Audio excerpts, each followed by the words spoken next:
you guys don't know what this is, these are big long-range bombers from Russia. Russia doesn't manufacture these anymore.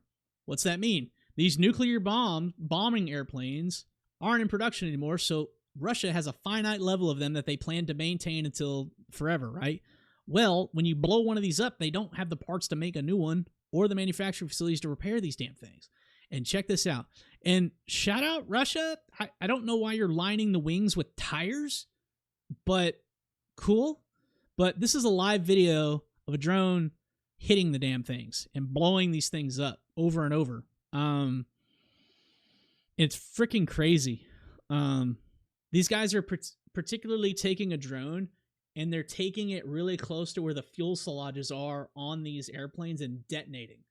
So they're pinpricking where they want to blow up. And you see the other ones they've already blown up. They're going to the next one. Boom, blowing it up. For all intents and purposes, this was crazy. 30% of the bombing force on multiple airports in Russia, not near the front lines at all. Originally, Russia had these way far from the front lines, thinking these things were protected.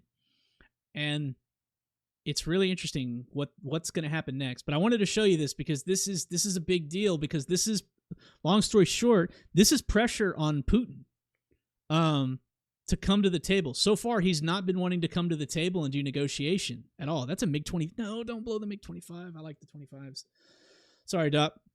But yeah, let's not dwell on this too long, but you get the point. In case you missed it and you've been following the Trump drama, the Ukraine bombed the hell out of the long-range bombing fleet on Russia and did a lot of damage way deep in the interior.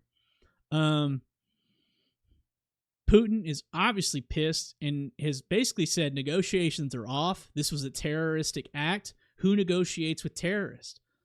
So this may have,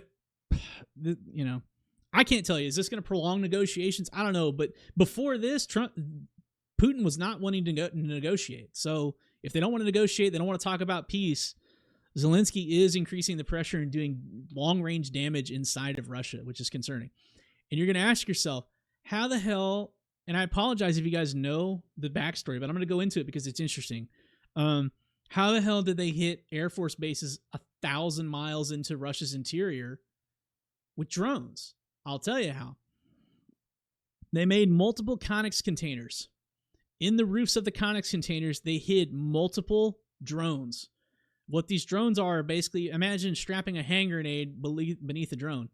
They then snuck these Connex containers into the interior of Russia, and then they hired via commercial freight applications to say, hey, I have a container here. I need it moved to this area. The area may or may not be within a quarter mile of an Air Force base, but I just need it dropped off here. Chill. So when you walk inside these Connex boxes, you don't see any of this. It's hidden only a foot deep inside the roof. And if you can't tell, these things are like 8 or 10 feet tall. 10 feet tall. So all of these Connex boxes got delivered across Russia near these Air Force bases. And then these innocent truck drivers were just sitting there. And all of a sudden the roofs open up and drones start flying off. And then they start bombing Air Force bases. It's crazy. And this all happens to happen right after Lindsey Graham visits Ukraine, so keep that in mind. But you're also going to ask yourself, runner, how in the hell do they not have radar jammers at Air Force bases? Let me cue you in on this. They do have radar jammers. One of the first things that happened in this Ukraine war was they started jamming radar so drones couldn't